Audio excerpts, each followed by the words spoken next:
Olá, está começando mais um RDTV e hoje nós vamos falar sobre os trabalhos que acontecem na Câmara Municipal de Cuiabá. Nos nossos estúdios, eu converso com o vereador Felipe Correia, do Cidadania. Seja bem-vindo, Felipe. Obrigado, Patrícia. Obrigado ao RD News pela oportunidade. É um prazer. Tá certo. Eu gostaria de começar falando sobre os grupos reflexivos para homens autores de violência contra a mulher. Como que está esse debate na Câmara? Ele está em vias de ser aprovado e, na prática, como que ele funciona, vereador? Ele passou pela CCJ, não teve um parecer positivo, porque originalmente a gente propunha um projeto autorizativo, né? Ou seja, autorizando o Executivo a instituir os grupos. Esse parecer da CCJ, na verdade, foi uma coisa positiva para o projeto. Retiramos esse projeto de pauta e fizemos uma emenda que agora vai voltar provavelmente na semana que vem já para a CCJ. E nessa emenda, nessa alteração, a gente institui os grupos, né? Não só autoriza o Executivo. Usamos um parecer da própria atual CCJ, de um projeto do vereador Quero Quero, que institui um programa de prevenção ao suicídio na rede de educação municipal. E fizemos alguns ajustes conversando com alguns profissionais que atuam na área, por exemplo, a delegada Janira e a própria Tenente Coronel Mirella, que é a coordenadora da Maria da Penha e que é a grande, eu iria dizer incentivadora, mas ela é muito mais, porque na verdade foi conversando com ela que a gente se deu conta desta oportunidade. O que é o grupo reflexivo? O grupo reflexivo é uma ferramenta, né, vou usar esse termo, a Lei Maria da Penha teve uma alteração em 2020, dispondo sobre os grupos reflexivos, para onde poderiam ser encaminhados os homens autores de violência doméstica, violência contra a mulher. Certo. Né? Estes grupos, eles, como foram instituídos em 2020, ele existe hoje em Cuiabá, por exemplo, a partir de uma parceria do TJ com a Polícia Civil, Papo de Homem para Homem. Em Sinop está muito bem estruturado, né, dentro das pesquisas que nós tivemos da assessoria. Mas a grande maioria dos municípios não tem, e Cuiabá, né, como município, também tem esta demanda a ser suprida. Certo. Estes grupos reflexivos, eles funcionam como na prática, até me perdoe, mas na prática, o grupo reflexivo é um lugar para onde o homem é encaminhado e ali existe uma dinâmica, né, para fazer, de fato, com que ele reflita em relação ao comportamento dele. A parte bacana do grupo reflexivo é que ele já foi testado. Né? Então, no Brasil inteiro, nós temos dados sobre reincidência caindo de 75% para 5%. Essa é a média nacional e é a média também do Papo de Homem para Homem. O outro grupo que existe em Cuiabá, que é da própria Polícia Militar, para os homens ali dentro da corporação que são, né, que tem esse episódio também, essa reincidência cai para 2%. Então, nós estamos falando de 20 homens, se 20 homens que têm uma medida protetiva, 15 voltam a reincidir, depois de passar por esses grupos reflexivos, um homem passa a reincidir. Né? E isso foi, claro, a intenção de fazer uma contribuição, ele começou lá no mês da mulher, essa construção desse projeto, de fazer uma contribuição, Patrícia, primeiro como homem, né? Para além de flores, para além de parabéns, como podemos contribuir com esta pauta, né? Falando com outros homens, em específico os homens autores de violência doméstica, e gerando um resultado positivo para a sociedade. Por quê? Porque nós não estamos falando de algo que parece bacana, nós estamos falando de algo que já é validado por dados, né? E essa queda de reincidência, ela gera o quê? Esse homem agressor, muitas vezes ele volta para a mesma casa, para a mesma mulher, para a mesma família. Então essa reincidência atinge essa mulher. Se ele não voltar para casa, ele vai provavelmente ter um outro relacionamento. E vai provavelmente agredir, né? Pode vir a agredir, a reincidir com outra pessoa, com outra família. E o principal, isso também é um ciclo geracional. Eu sou um entusiasta de terapia. Né? Eu faço terapia, eu acho que todo mundo deveria fazer, eu acho que contribui muito. E não é uma terapia, sim, né? Mas tem este papel de fazer você refletir. E qual é o grande... Troca de experiências, de vivências, de problemas também. E também, de certa forma, um enfrentamento, né? Porque não é, como a Tenente Coronel Mirella gosta de explicar, Patrícia, não é um grupo para a pessoa ouvir palestrinha. É um grupo em que eles falam, eles se expressam, mas eles também são corrigidos, enquadrados, né? Então, isso... além de evitar que esse homem agressor volte a agredir a sua companheira ou uma próxima companheira, isso tem um outro resultado. Uma filha de um casal em que isso é um hábito, ela tem não uma tendência, mas uma abertura. Né? Potencialmente ela pode vir a desenvolver relacionamentos futuros em que ela também se submeta. Ou o filho a ser agressor. O filho a ser um homem agressor. Porque se a gente parar para avaliar, a fruta não cai longe do pé, e não digo isso como uma crítica. Todo filho de agressor é agressor. Não, não é isso. Mas meu pai não pesca. Eu não pesco. Né? Eu fiz esse comentário no plenário. Eu falei, olha, quem é que pesca? Se parar para avaliar, provavelmente o pai pesca. Né? Então isso é uma verdade. A gente vai reproduzindo. Então, nós temos a oportunidade de resolver problemas muitas vezes geracionais dentro da sociedade. E o principal, diferente de dependência química, diferente de sistema carcerário, vários problemas sociais, moradores de rua, vários problemas sociais que a gente não tem uma solução validada, os grupos reflexivos já são uma solução validada por dados. Certo, bacana. O senhor propôs também a alteração da eleição da mesa diretora, que acabou sendo rejeitado. Queria saber por que o senhor propôs. O senhor acredita que há aí uma mistura dos processos eleitorais e dos interesses também eleitorais, visto que a gente sabe que muitos vereadores, principalmente de Cuiabá, acabam se tornando deputados? Na verdade, a nossa defesa ali, Patrícia, era que ser candidato numa eleição não era impeditivo dele compor chapa ou participar da eleição da mesa. Né? Essa, inclusive, foi a defesa do vereador Adever Cabral e de outros vereadores, no sentido de, escolham se vocês querem ser candidatos ou se vocês querem ser candidatos à mesa. E eu entendo que isso aí é sequestrar a legitimidade do vereador. Né? Mas a nossa proposta na prática era, quando eu assumi, no mesmo dia à tarde, primeira vez que eu assumi, no mesmo dia à tarde teve eleição para a mesa. E a única chapa era a chapa atual. Não havia outra chapa e não havia condições de montar outra chapa. Por quê? Porque haviam vereadores licenciados, e suplente não pode participar da chapa. Então, no momento da eleição do atual presidente, eu, por exemplo, me abstive. Mas eu não votei contra. Nós tivemos colegas, por exemplo, que votaram contra. E respeito. Mas por que é que propomos isso? Ao invés de ficar fazendo voto de protesto, vamos alterar isso para poder oferecer mais chapas. Porque eu acho que essa democracia interna, é bom para casa, e segundo, é bom para a própria sociedade. Mas, em via de regra, as câmaras e assembleias costumam chegar a um consenso, né? No final das contas. Isso é verdade.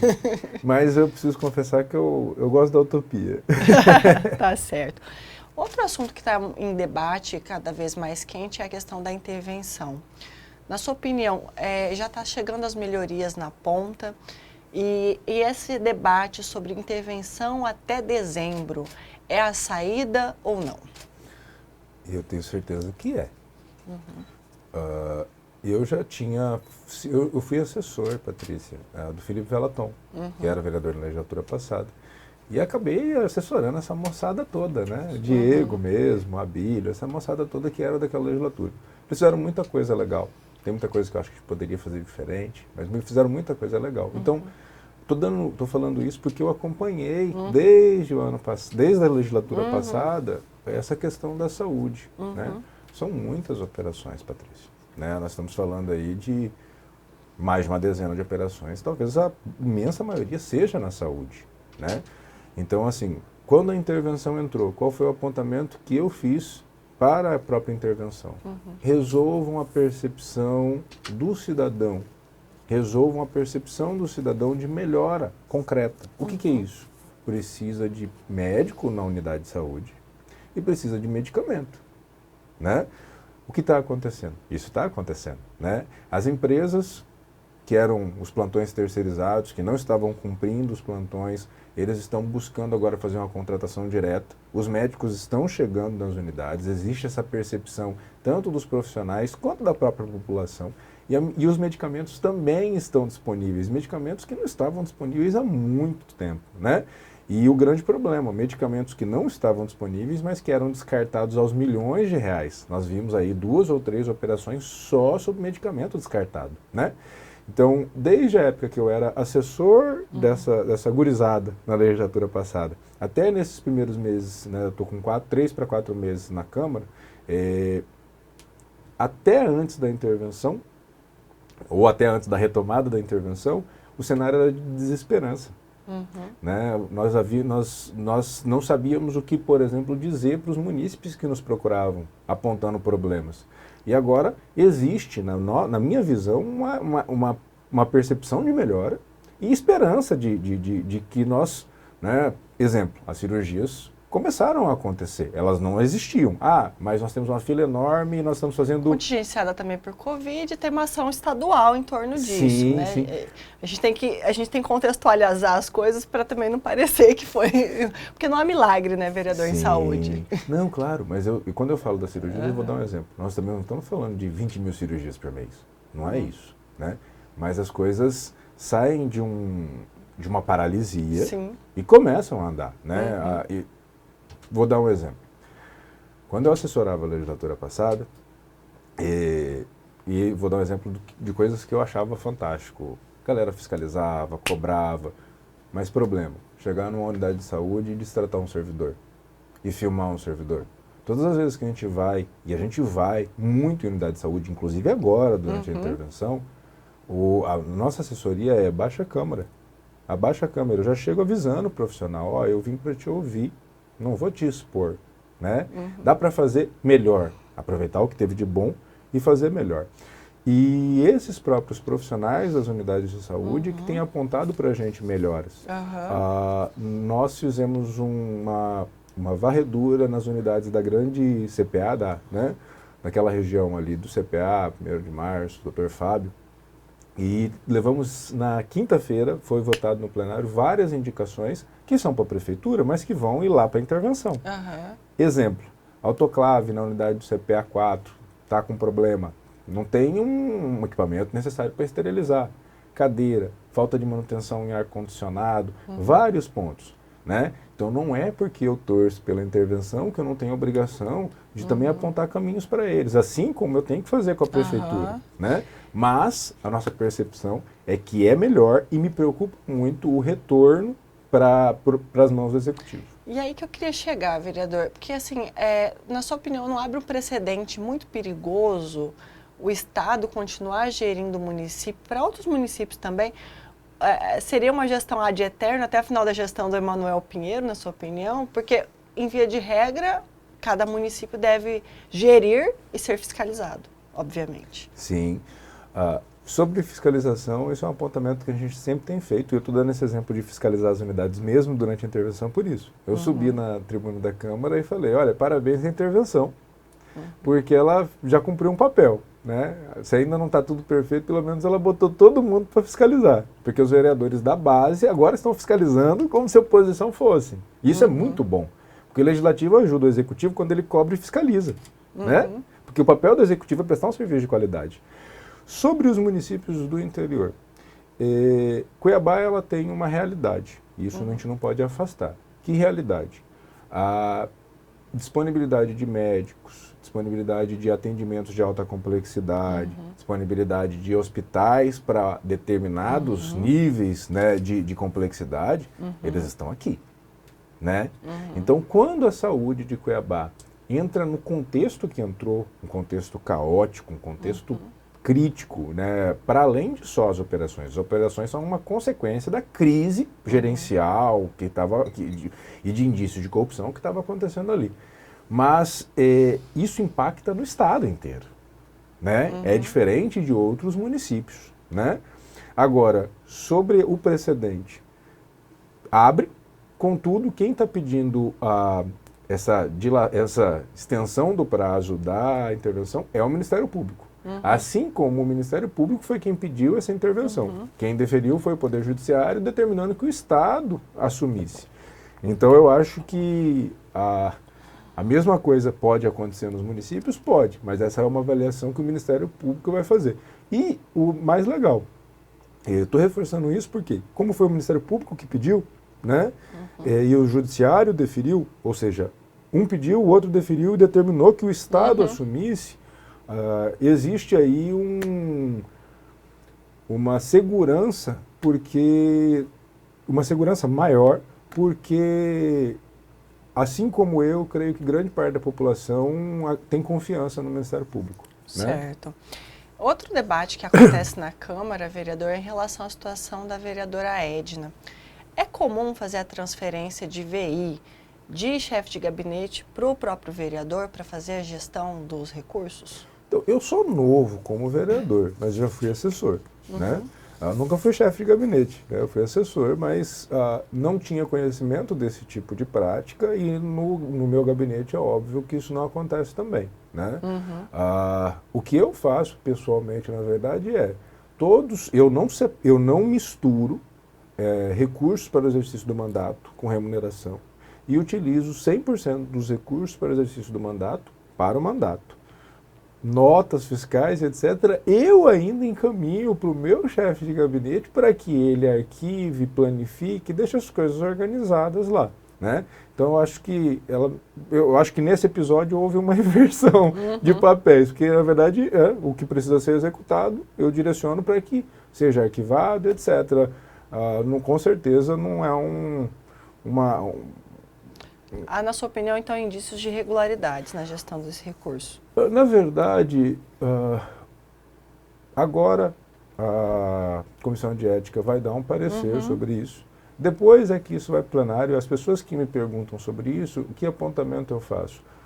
Vamos aguardar a Comissão de Ética, porque eles já instauraram um procedimento para que a gente possa ir avaliar, né, o que vai vir de lá.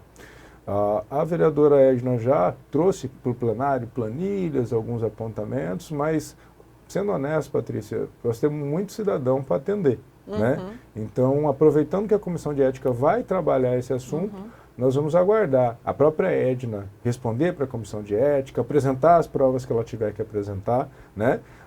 Mas, prima facie, acaba recaindo sobre ela, que ela faça as comprovações por conta do contexto. Certo.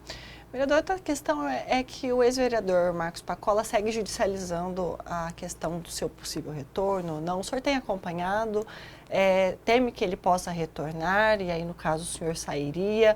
Ou acredita que o processo que aconteceu na Câmara seguiu o rigor da lei? Que é isso que ele tem questionado, né? Nesse assunto, eu preciso ser bem transparente. Ele foi meu correligionário, né?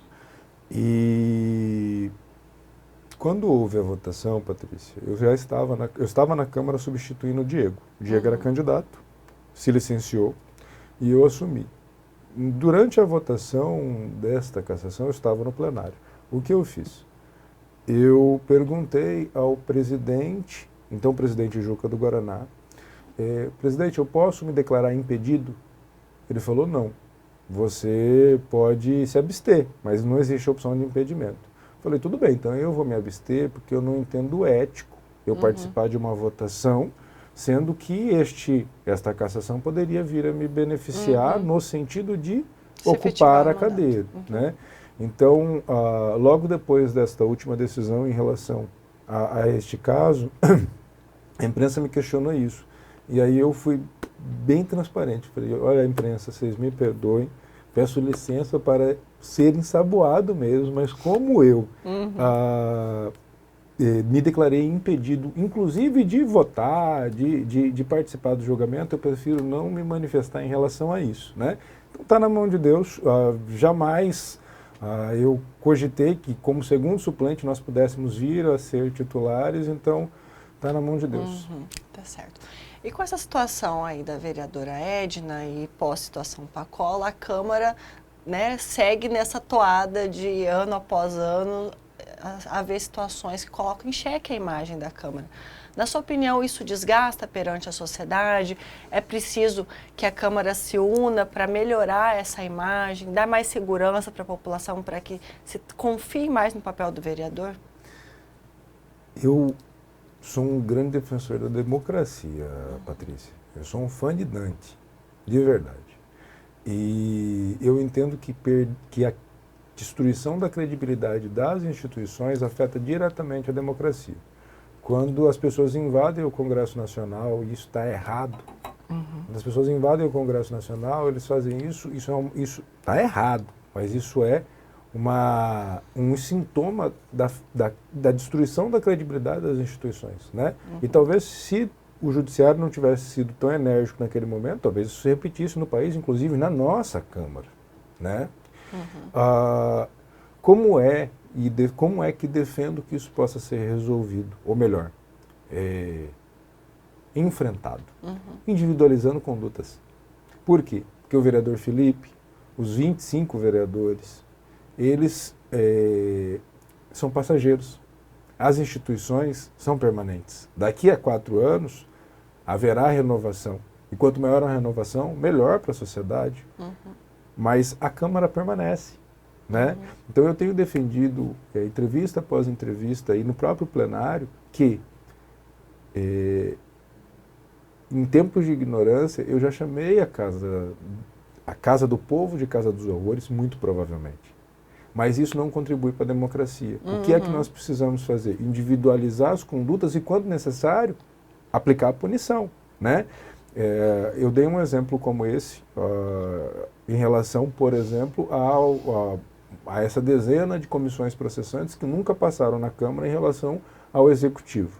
O que é que eu apontei? A sociedade precisa entender quem é que está defendendo o que eu entendo como indefensável, ou quem está se propondo a votar a favor da abertura do processo de cassação, por exemplo, eu e outros vereadores de oposição. Por quê?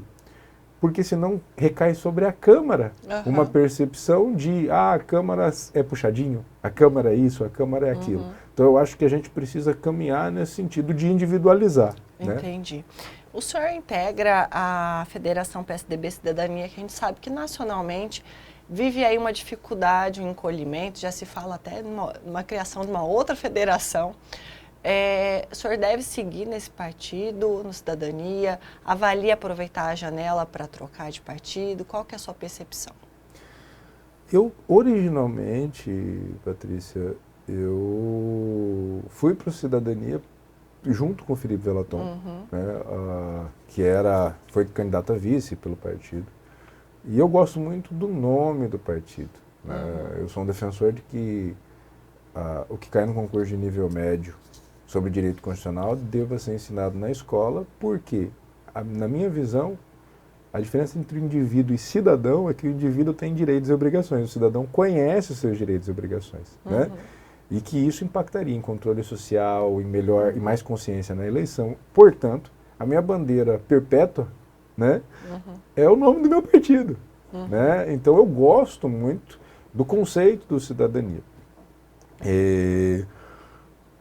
Houve toda uma mudança de contexto, né? Vários dos vereadores eleitos, suplentes, saíram do partido, eu permaneci, e agora nós estamos aguardando aí o contexto, né? Porque na próxima eleição, quem é a majoritária, né?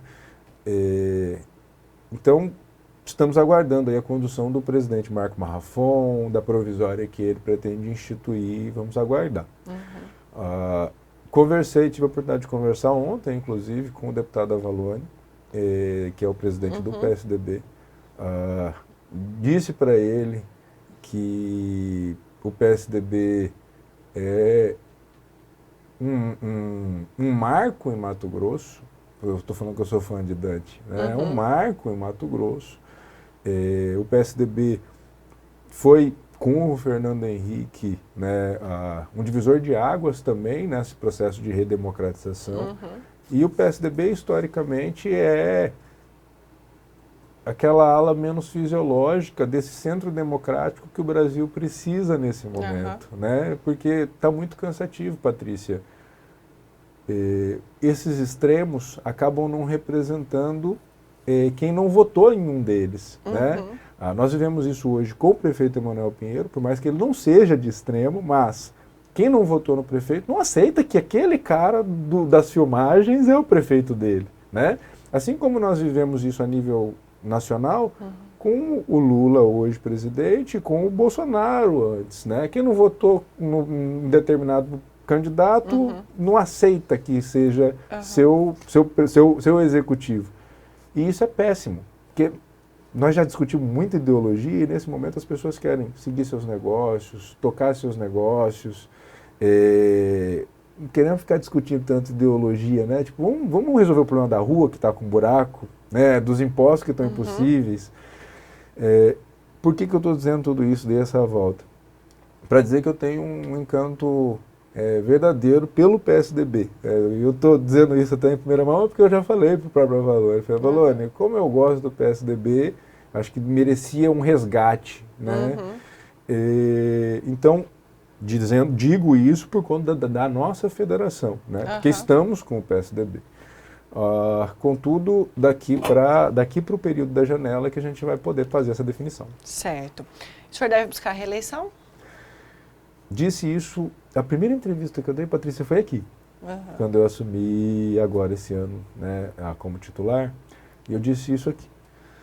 Eu respondi, olha, nós vamos fazer um esforço para fazer um bom trabalho, porque eu fui candidato 3 vezes, nunca usei fundo partidário, não porque eu sou, né, crítico, não, eu sou crítico da forma que ele é distribuído, né?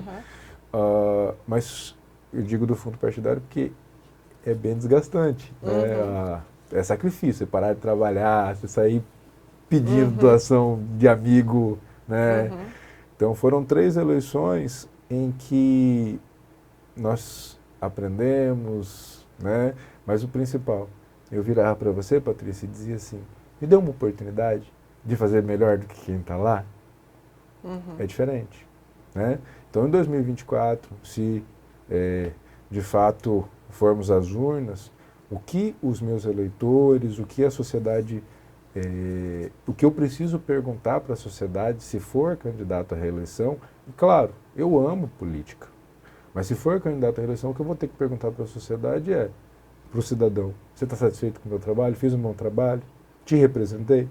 Então é um contexto diferente. Por isso o nosso foco agora é fazer um bom trabalho. Certo. E nossa entrevista está chegando ao final, mas não tem como deixar de perguntar, o senhor faz uma dura oposição ao prefeito Emanuel, e aí se tem múltiplos pré-candidatos à prefeitura de Cuiabá, gostaria de saber se algum te encanta e se o senhor defende uma união para evitar o que o próprio prefeito denominou de terceira era do pinheirismo.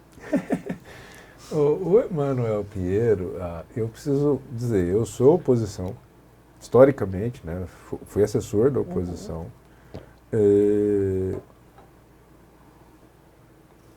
mas eu não conheço o prefeito. E já disse, inclusive, que eu tenho até medo de conhecê-lo, porque a galera fala que ele é muito legal.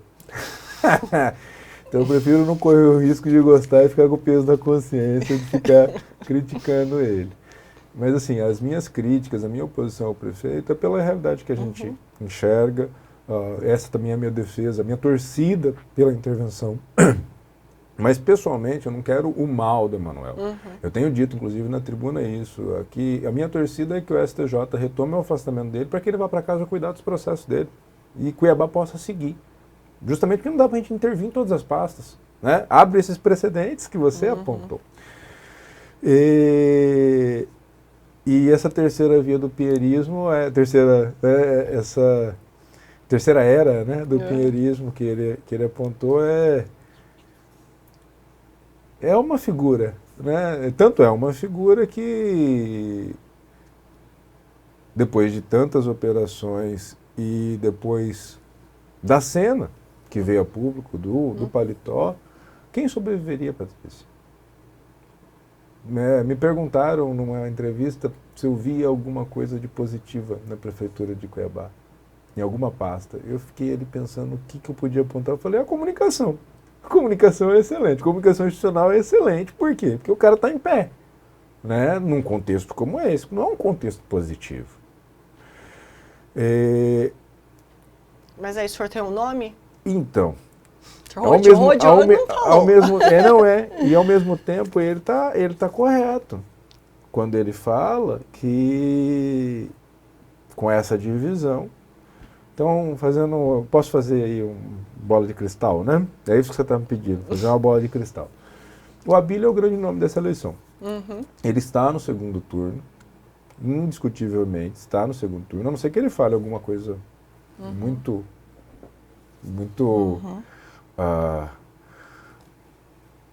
não sei que ele pise na bola, ele está no segundo turno. Né? Então eu acho que tudo passa pelo Abílio. Eu acho o Abílio incrível. Não concordo em tudo com ele. Não concordo em tudo. Porque assim como eu não concordo com ninguém, né? Em tudo. Mas eu acho o Abílio um fantástico parlamentar. Eu acho que ele fez um grande trabalho aqui em Cuiabá. Ajudou o executivo com tanta cobrança. Né? E eu acho que, na minha opinião, ele deveria continuar esse trabalho em Brasília. Na minha opinião, respeitando, claro, a opinião dele, porque quem manda é ele. Né? Ninguém segura o Abílio, inclusive. Né? Tirando a mulher dele, a Samanta, o Abílio faz o que ele acha que deve fazer. Então, se o Abílio for candidato, ele realmente, provavelmente, inviabiliza outras construções, composições. Na minha opinião, o Abílio deveria ser um excelente deputado federal. Ir para o Pânico, como foi, ir no Gentili, fazer um trabalho de oposição contra o governo Lula, que ideologicamente faz muito sentido para ele, e repetindo essa prática que ele já leva de Cuiabá, de fazer uma oposição forte, uma oposição de destaque. Mas, para executivo, para majoritária, e aí eu disse isso já, neste momento, na minha opinião, nós precisamos de alguém que possa ser prefeito de quem votou nele e de quem não votou nele. Compreende? Então, eu já fiz esse apontamento. E aí você tem esse nome?